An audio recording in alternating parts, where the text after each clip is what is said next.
Goteje a minha doutrina como chuva, destile a minha palavra como orvalho, como chuvisco sobre a erva e como gotas de água sobre a relva. Enquanto nós nos colocamos sob o gotejar da doutrina e da palavra da verdade, há quem se coloque embaixo da goteira da heresia. Enquanto esperamos o orvalho e o renovo em nossos corações pela pregação da palavra de Deus, há quem se ponha no caminho da enxurrada do engano. Eu sou o pastor Gunnar Berg e os diálogos teológicos desta sexta-feira vão falar sobre a doutrina bíblica e o modo como ela muda a vida da igreja.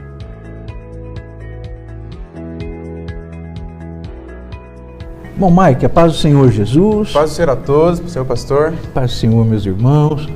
Nós vamos hoje falar sobre doutrina.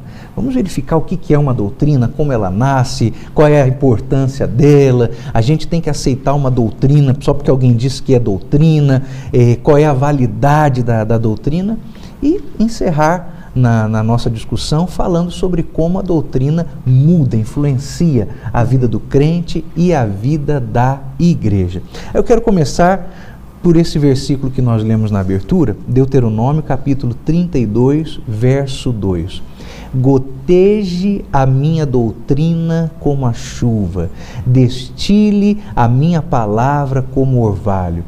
E realmente não é por acaso que o Senhor Deus está falando da sua doutrina a nós, neste linguajar que você percebe assim que é de frescor, de renovo. Ao mesmo tempo, é suave e delicado, porque o orvalho, irmão, não é uma tempestade. Quer dizer, portanto, que a doutrina, a verdadeira, não é essa doutrina fabricada de homens, não. A doutrina que emana da palavra de Deus tem para cada um de nós, para a igreja do nosso Senhor, o mesmo efeito que uma boa chuva em tempo seco tem sobre a terra, traz frescor. A doutrina não sai arrebentando tudo como um tsunami, pelo contrário, ela traz renovo. Agora, quais são as características que nós poderíamos ressaltar em uma doutrina? A doutrina, ela se caracteriza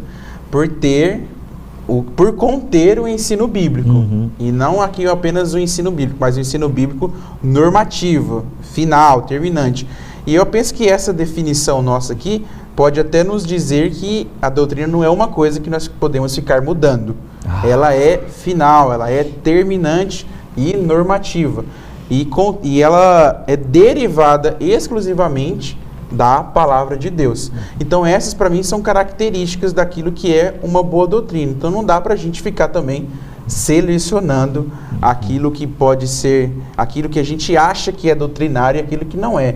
Aquilo que é doutrinário a Bíblia estabelece. E uma outra característica da doutrina é que ela sistematiza a Escritura, sistematiza a Bíblia. E aí ela se torna algo que nos ajuda muito a estudar, a como estudar a palavra de Deus. Então vamos confirmar duas coisas aqui muito interessantes. Primeiro, a doutrina tem esse caráter determinante, inquestionável, porque ela está amparada na palavra de Deus. Certo. Se está amparada na Bíblia, de fato ela tem em si a mesma autoridade que a Bíblia tem.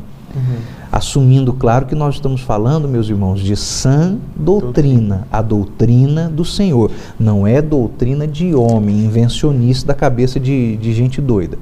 Segunda coisa importante que você citou é que a doutrina sistematiza alguma coisa que está colocada no texto bíblico. E aí nós temos uma particularidade pedagógica, uma utilidade didática na doutrina, e não pode ser desprezada. Eu acho que o melhor exemplo para isso é a doutrina da Trindade. Eu tinha um aluno uma vez no seminário que veio me perguntar assim, mas ele perguntou de boa intenção, não era uma pergunta capciosa. Pastor, por favor, o versículo onde aparece a palavra Trindade. E aí, não, irmão, não aparece, não tem. Você vai procurar Trindade na chave bíblica de um lado para o outro, não vai ter, nem no grego, nem no hebraico e nem no aramaico. Então, como é que a gente chega ao entendimento da Santa Trindade? Pela doutrina trinitariana. E aí, então, é quando nós podemos reconhecer não apenas o valor terminante, de autoridade da doutrina, mas também o seu valor pedagógico. Por isso, goteje a doutrina como chuva, destile a minha palavra como orvalho. O que acontece? A palavra de Deus é completa.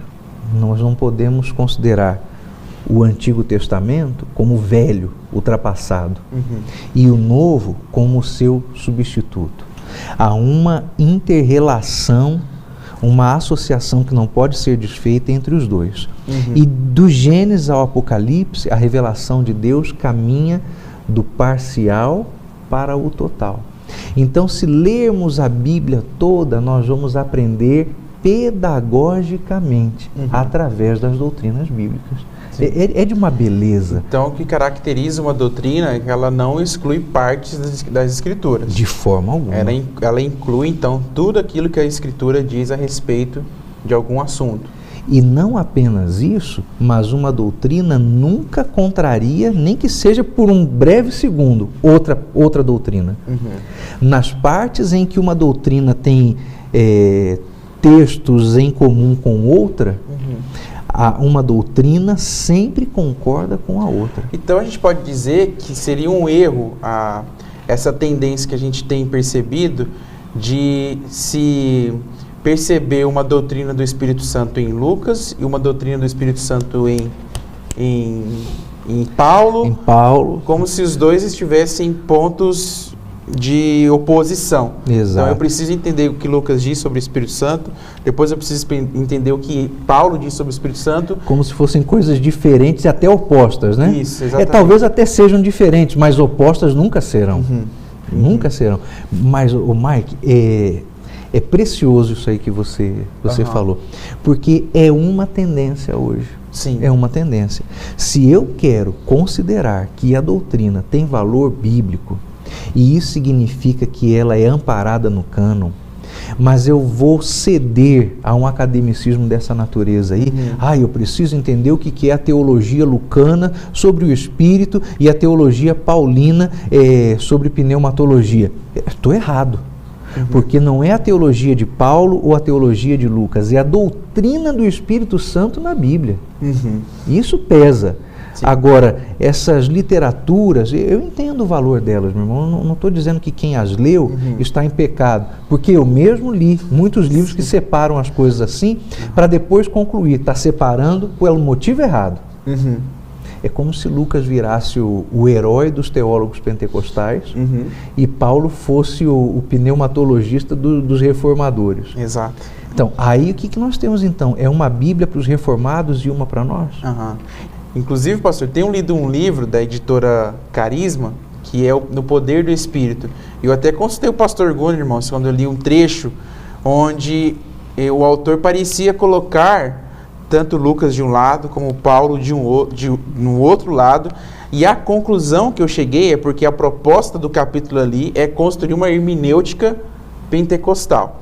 Então a conclusão que eu cheguei era exatamente essa, como se nós, os acadêmicos, nós não, né, mas estes acadêmicos pentecostais estivessem com essa sede, né, de criar uma hermenêutica nossa, né? Então a gente precisa abrir mão daquilo que talvez Paulo disse a respeito do assunto para criar a nossa hermenêutica, enquanto os reformados já estão mais resolvidos nessa questão. Então parece que há uma tendência muito forte. Então, voltando à questão do assunto da doutrina, é bom a gente tomar muito cuidado para que a gente não se coloque nesse ponto onde a gente rejeite aquilo que a Bíblia diz a respeito da doutrina do Espírito Santo e concorde apenas com algumas coisas. Isso tudo num afã de confissão de um credo, que é extremamente bairrista, não dá nem para chamar de denominacional, é bairrista. Bom, mas falamos então que a doutrina tem esse fundamento bíblico, essa autoridade, doutrina bíblica, não de homens. Ela tem valor pedagógico, mas a doutrina também serve para nos proteger de cometer enganos, não é só para aprender. A gente pode até citar um texto, uma fala do Senhor Jesus em Mateus 22, 29, quando o Senhor diz o seguinte, que nós erramos ou errais porque não conheceis as Escrituras. Então, o conhecimento doutrinário, ele nos ajuda a evitar na nossa vida alguns erros. E não é apenas aqui, irmãos, erros teológicos, mas erros na nossa caminhada cristã diária. Então, o conhecimento doutrinário, ele tem esse valor prático, não apenas um valor teórico. Pode ser que alguém pense que ler algum livro a respeito de doutrina, como é o caso do livro que o irmão Bruno vai indicar para a gente aqui, que é um livro que fala exclusivamente das doutrinas, mas não é apenas um valor teórico, né? Mas é um valor prático, ajuda muito na nossa vida, na nossa caminhada espiritual, na nossa vida com Deus. Mas de que outra forma o senhor pensa, pastor, que a doutrina tem esse valor prático? Como ela aplica na nossa vida? Olha, eu lembro quando eu cheguei aqui na ETAD, em 2004, ainda estava por aqui, aliás, morava aqui, um missionário australiano chamado Paul Porta, o pastor Paulo Porta, como nós o chamávamos, né? Foi enviado ao Brasil pela missão australiana. Ele aceitou a Jesus em uma cruzada do pastor Bernardo Johnson e disse ao pastor Bernardo Johnson na ocasião que sentia um chamado. E o pastor Bernardo falou para ele: então, quando você estiver pronto, faz contato comigo e você vai para o Brasil. E assim foi. Então o pastor Paulo dedicou mais de 3 décadas da vida dele ao serviço educacional teológico no Brasil. É um herói anônimo, se considerarmos que o nome dele não é conhecido como de tantos outros. Sim. Mas o pastor Paulo dizia para mim assim, sempre: há uma viagem extremamente perigosa para o teólogo, e por mais que ela seja muito perigosa, ela é bem curtinha. É a viagem que vai daqui para cá. Dá 25 centímetros, irmão, da cabeça ao coração, mas é onde a maior parte dos teólogos se perde. Sim. É quando o valor de uma doutrina bíblica é reconhecido apenas intelectualmente, apenas academicamente. Ela não tem nenhuma validade prática. E é um negócio tão absurdo que você logo descobre que está diante de um teólogo que se perdeu nesse caminho. Não é porque ele fale besteira, alguns deles estão perdidos e não falam besteira, mas eles estão perdidos, e se nota isso porque, ainda que eles ensinem de maneira concorde ao texto bíblico, você não percebe que a fala dele seja capaz de produzir alguma coisa. É uma fala estéril, próprio de quem está perdido. O outro tipo de perdido é o mais caricato, que é o herege mesmo, puro e simples. Sim. Mas tanto o estéril quanto o herege estão perdidos no caminho da cabeça ao coração. Onde você vai encontrar um tipo de ensinamento doutrinário que mostre o pendor prático da doutrina? É o livro que o irmão Bruno está receitando para nós hoje. Vou deixar o Bruno apresentar o livro. Sim. Agora eu quero que você, meu irmão, preste bem atenção, porque quando o irmão Bruno fala deste livro, ele menciona deste livro não apenas o seu valor expositivo, mas também a forma maravilhosa como a doutrina é aplicada à vida. Então vamos à coluna literária de hoje com o irmão Bruno William. Um livro que consegue com maestria explicar as doutrinas das Sagradas Escrituras e mostrar como elas são de fundamental importância para a saúde da Igreja é o livro Conhecendo as Doutrinas da Bíblia, do pastor Marian Pearman, um clássico da teologia pentecostal. Se você é aluno de teologia, professor da escola dominical, tem mais que a obrigação de ler esse livro. Marian Pearman foi um judeu escocês nascido em 1898 e teve seus dias encerrados em 1942. Ele morreu ainda jovem, porém deixou um grande legado literário, com muitas obras de peso e que são referências até hoje. Ele é essencialmente bíblico na sua apresentação das doutrinas. Ele discorre sobre os vários temas, sempre tendo o cuidado e o esmero de apontar a Bíblia como o alicerce do edifício teológico que está sendo construído. Nas palavras do pastor Claudionor de Andrade, estamos diante de uma obra que defende as doutrinas das Sagradas Escrituras com maestria e consegue ao mesmo tempo ser belo, poético e envolvente. Sem dúvida alguma, esse é um dos melhores e mais piedosos livros sobre as doutrinas da Bíblia. Eu quero deixar destacado a parte introdutória do livro, onde o autor discorre sobre a maneira mais ortodoxa de se enxergar a teologia, que não é meramente um estudo sobre Deus, mas que a teologia é o mais elevado assunto da qual a mente humana pode se ocupar, sendo ela a ciência que trata do nosso conhecimento de Deus e das suas relações para com o homem. Teologia é ciência, porque ciência nada mais é do que a apresentação de fatos ordenados e sistematizados.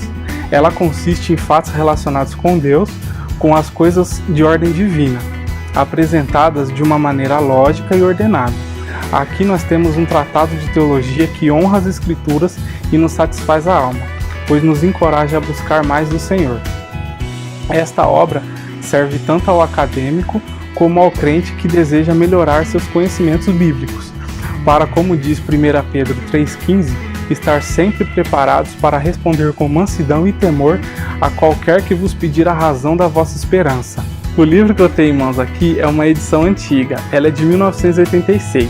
Ela já está com uma capa nova, uma nova edição. Ela foi lançada no Brasil pela editora Vida, que foi trazida ao Brasil pelo pastor Bernardo Johnson, o fundador da ETAD. Muito obrigado, irmão Bruno, por essa receita de leitura tão especial.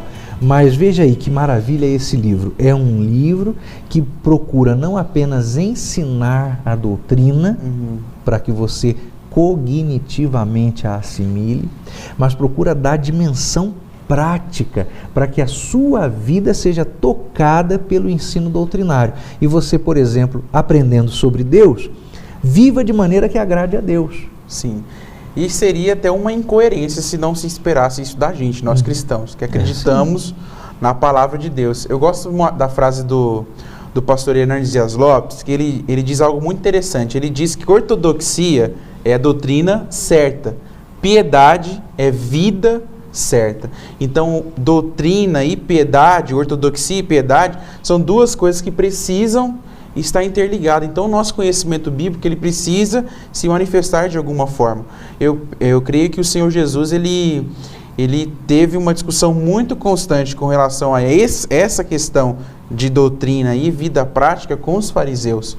Porque o Mateus 23 é um exemplo disso. Porque Jesus, em Mateus 23 ali, ele dá uma lista de ações que pareciam boas por parte dos fariseus, mas que no fim das contas elas refletiam um caráter ruim. Então nós precisamos ter juntar as duas coisas, doutrina e vida prática. E talvez essa seja a maior necessidade da igreja hoje, de nós interligarmos esses dois pontos, doutrina e piedade. Agora, ao falar dos fariseus, uma coisa fica muito clara para nós. É possível alguém ensinar a doutrina certa e viver sua vida errada. Sim. Porém, todo aquele que vive a vida certa, vive a doutrina certa, ainda que não a conheça com a profundidade de um intelectual. Sim. Mike, há ainda, né, uma escola teológica muito famosa em São Paulo, e eu acho que não convém citar-lhe o nome, porque realmente ele é muito conhecida, que se tornou famosíssima nos anos 70 e 80, porque ao final das aulas, os seus professores iam com os alunos para um bar na frente da faculdade, beber, fumar e discutir teologia. Meu Deus. Então ali você pode perceber o que é a falta de piedade. São pessoas que se perderam nessa curta, mas perigosa viagem da cabeça ao coração. A doutrina, conforme nós estamos vendo aqui, portanto, tem uma influência, uma precedência sobre a vida do crente que é uma coisa inacreditável. Todas as vezes que a gente fala em doutrina, existe um outro binômio, duas outras palavrinhas, que sempre são associadas a ela, como se nós estivéssemos diante de uma tríade e as três coisas fossem a mesma coisa, e não são, né? Doutrina, usos e costumes. Sim. E aí começam aquelas discussões sobre roupa, vestuário, penduricalhos ou não. E, de fato, são coisas distintas. Uma coisa é a doutrina, outra os usos, outra os costumes. Talvez você até tenha separado aí para nós, eu me lembro que você mostrou, alguma boa definição sobre uso e costume. Sim, sim. Diferenciando aqui doutrina de usos e costumes, é que a doutrina ela é predominantemente bíblica. Ela é santa, ela é divina. E essa é uma definição do pastor Antônio Gilberto. Ele já considera os costumes como algo humano, algo que diz respeito como se fosse elaborado pelos homens. Então, os costumes eles têm esse poder, eles contêm esse aspecto cultural, eles contêm esse aspecto social. Então, tem esse contraste entre doutrina e costumes. Enquanto a doutrina é divina, os costumes são humanos. Agora, não quer dizer que, embora humanos, nascentes de um contexto cultural, os costumes não possam, eu vou além, não devam ser mudados ou moldados pela doutrina. Sim.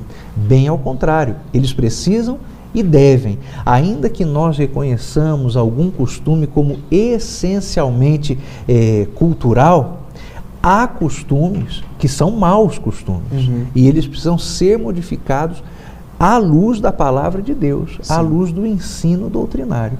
É nesse ponto que aí sim associar doutrinas, usos e costumes é benéfico. O problema está quando você quer dar ao uso e ao costume peso doutrinário, coisa que ele não tem. Sim.